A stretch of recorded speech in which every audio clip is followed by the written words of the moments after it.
was just about to edit a video I recorded today talking about the first International Press Corps member that was killed yesterday.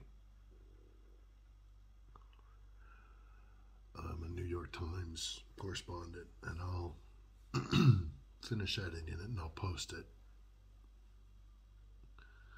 But as I was out to get a little bit of food and then come back and finish, I have only just found out that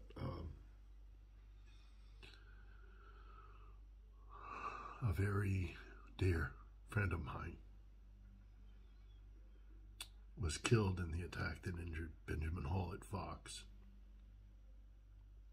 It's a cameraman, Pierre Zakzrewski. And Pierre and I had been through a lot together. When I worked at Fox and he was a cameraman there.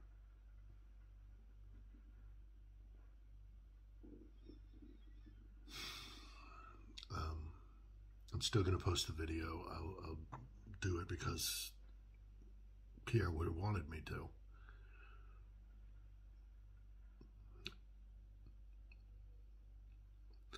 I might have to take a few days off, however, after this. I hope you'll understand. But I will come back and I'll keep doing what I'm doing because it's important that the world knows what's happening here. I will miss my friend. He was a funny guy. We used to rib each other all the time. We'd take the piss out of one another, as they say.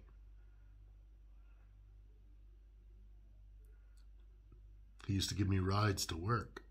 We used to live around the corner from one another in London.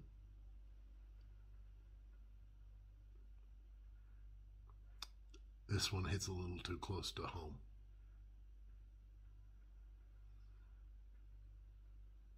Everybody's suffering in this war.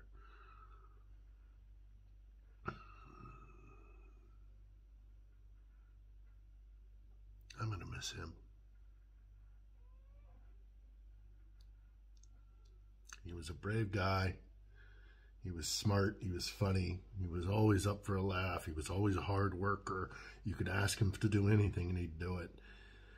Even to the point of pissing me off because he'd helped too many people.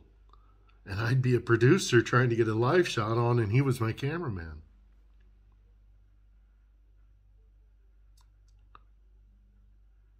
To all of you out there who knew him and know the friendship we had, you know I'm in pain.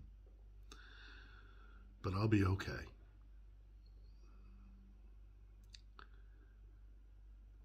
The people who leave us are no longer in pain. We're the ones that hurt in our mourning. I'm really going to miss him. He was a great guy. Rest in peace, Pierre.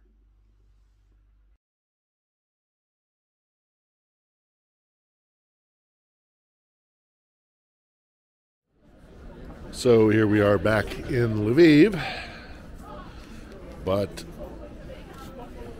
things have changed since last I did one of these kind of strolls around this central square. Unfortunately, we have crossed the Rubicon in what is an almost inevitability in war. Over the weekend, New York Times reporter Brent Renaud, an American, killed in Irpin, outside of Kiev, trying to bring the news to the world about what's happening here. Apparently came under fire from Russians. That's at least the reporting we heard from his colleague, who was also wounded in the event. Subsequently, we have learned of the Fox reporter Benjamin Hall, who was also apparently injured in an area outside of Kiev. I didn't know Brent very well. I mean, I had run into him occasionally. It's a relatively small family of people that tend to do this for any length of period. So I did know him, and our paths did cross, but I didn't know him well. I have a colleague, a good friend, who was very close with Brent, and to him I send my condolences. You know who you are. Benjamin I did know. I was his producer in places like Syria and other locations when I used to work for Fox for a brief period. And other changes in this little square. You remember that beer theater that I was telling you about? Well, it is now turned into the Ukrainian Media Center, run by Reporters Without Borders. Very useful organization that helps out journalists as they can. They are offering to provide independent journalists such as myself PPE, personal protection equipment. So that would be a flak jacket and a proper helmet. I have a helmet. I don't have a flak jacket, and the helmet I have is not very good. So I have actually submitted my request for PPE from Reporters Without Borders.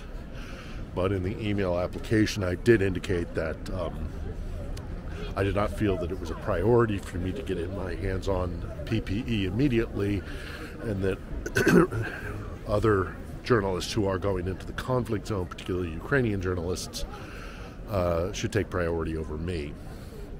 And I stand by that. I think that's the right, responsible decision to make.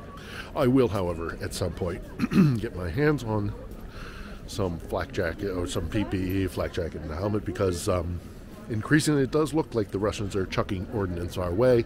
We do get a lot more air raid sirens nowadays.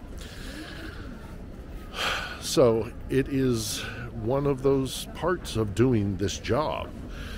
The media gets a lot of animosity thrown towards it, and oftentimes it's completely legitimate. But those of us who are out here on the ground doing the job as best we can to try and get you information, a large number of them, the vast majority, are doing it because they do feel that it's a necessity. So you don't have to come here and see this yourselves. We travel to places like this so that you can at least get an indication of what it is to be in a war zone. But it's important that you learn how to consume media. And if there's one thing that I would request for my colleagues who have gone into harm's way and sometimes paid a heavy price for it, it's this. Understand that what you're seeing is not reality. You are not a fly on the wall.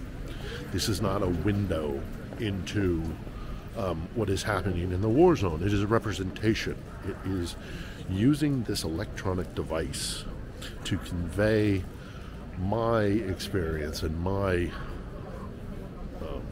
vision of what is happening here, but it is not a one-for-one replacement for being here. You don't smell the smells, you don't feel the temperature, you don't see the panorama that surrounds me. You're seeing this through a small electronic box. And I sometimes think that people think that what they're seeing is unfettered reality. It's not. This is the best thing we have at the moment. This is the technology that allows us to convey at least a representation of what is happening here in the war zone. But it's not, strictly speaking, reality. It's reality processed through an electronic device and then my manipulation of that material to try and get you as clear a vision of what's happening as I can possibly do. Keep that in mind. I tell a quick story about a friend of mine. His wife was a lover of these reality TV shows, The Bachelor, The Bachelorette, this kind of thing. And I'll never forget one time saying to her, that intimate, quiet moment that the man and the woman are having there on screen, what you don't see and what I, working in television, was aware of is that there's probably a good 6 to 9 people surrounding them with cameras and microphones, and there's a producer, and so it's a false sense of intimacy. So take that for what it's worth. The people out here are trying their very best to get you information and to get you a sense of what's happening here, but it is not without limitations. So keep that in mind as you continue to watch TV of all sorts, and news especially from things as complex as war.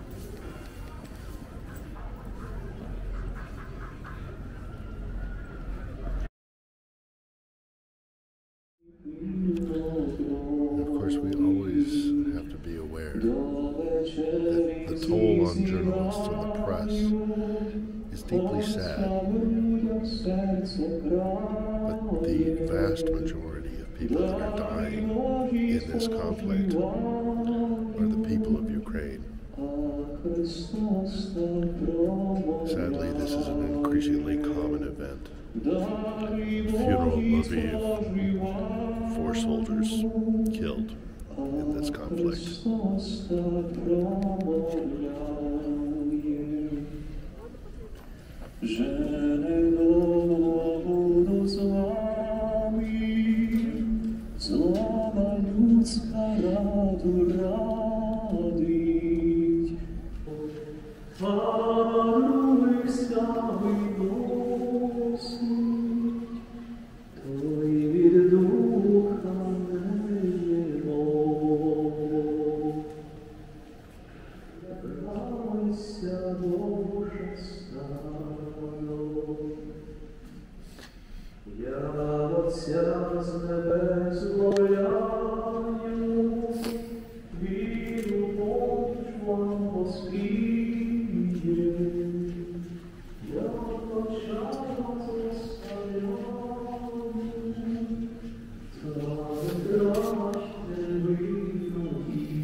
I